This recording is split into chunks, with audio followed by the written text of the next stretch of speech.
aqoonta lahaa keensano systemkan dambe casriga ayaan u sooynay halkan waan sii tusnaa greenhouse-ya imanka muddada intan sanadkan 24kii ayaan beertiisa soo fahmaynaa fahanayna wax laga heli karayo bal imanka waxaan aaminsanahay shirashkuuri meelo badan bay gacanta ku hayaan waxaan isleeyahay waxaasoo dhan iskaga kaalayo halkan iska deg waxaan isleeyahay wax wanaagsan baa kasoo bixi karaya marka aqoon la geliyo qarashka u baahan la geliyo halkan waa open field-kii 750 geedo liin macaana ayaa ku yaalo ka 3 jira sanadkan aanu filayn inuu dhali doonto iyo 300 geedo liin dhanaana xagga dambe waxa ku jira dhul open field oo ku beero basasha iyo barbarooniga iyo geedgaabka asagana ku beero waxa ka shisheeyo waxoogaa saytuuna iyo babaay oo marka qorshii maxaa gacan balafkii aan doonno ku beero beertu sidaa waa waxa u raacsantay 900 mitir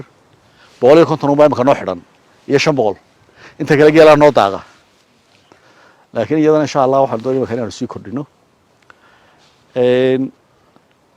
arrintan hal ujeedo ma laha inay dawladdu mas'uuliyadda arkaan 10kii sano u dambeeyay wasiirka beerada iyo wasiirka xanaanada xoolaha ganacsatadii dalku ganacsigii trade-ka haynu naqaanay wuu soo oodmaya anoo ganacsi 9 dalka yimi gadbada ka soo degtaa berbera waxay tagi jirtay Mombasa waxay tagi jirtay Kismaayo halkaasay ka gali jirtay halkana maqal ay tagi jirtay tirey u tagi jirtay idan ganacsigii trade-ka haynu wadnay duruufo ku yimi baa halkan waa ka wajaalo naga ka waramaya xaggana waa ogsoontihiin 2003 baa loo doortay gudoomiyaha ganacsatada wax soo dejisay ilaa 2007 baan ahaa 2007 waxa loo doortay gudoomiyaha ku-xigeenka rugta ganacsiga ilaa 2010kii 2010 Allah naxariistay Cabdiraxmaan Faarax Sugaal gudoomiyaha rugta ganacsiga baa dhintay xilkeeda la wareegay 2019kii December ayaan iska wareejay jawaan ciidiyada ku-xigeenka ku wareejay inta dee xog badan oo ganacsiga dalka ku saabsan baa xafiiska imaneysay ama mashaakilkiisu imanayay way wax ganacsi oo dhama beer ha noqdo ama warshad ha noqdo ama xoolo ha noqdo ama ganacsi ha noqdo dee ambarelada ganacsiga waa rugta ganacsiga weeye idan maxamed haan waxaan aaminsanahay wasiir dalka waxa yaala capital ay dhala capital freesida ayaa yaala business-keenu wuxuu ku abuurmaa maxaa dhacaya maxaa loo baahan yahay laakiin daraasad iyo fikrad iyo aqoon iyo maxaa loo baahan yahay iyo maxaa bannaan kuma abuura ganacsigeenu arrintaa uma muxuu ahaa waxa weeye ganacsi traditional ahoo taa wadada ma hayo halkaa waxaan u leeyahay maadaama arrintaas soo celin noqotay ganacsada waxay noqotay horta si fanfanah iyo muxuu ahaa side business iyo amba beer waan leeyahay iyo amba geel waan leeyahay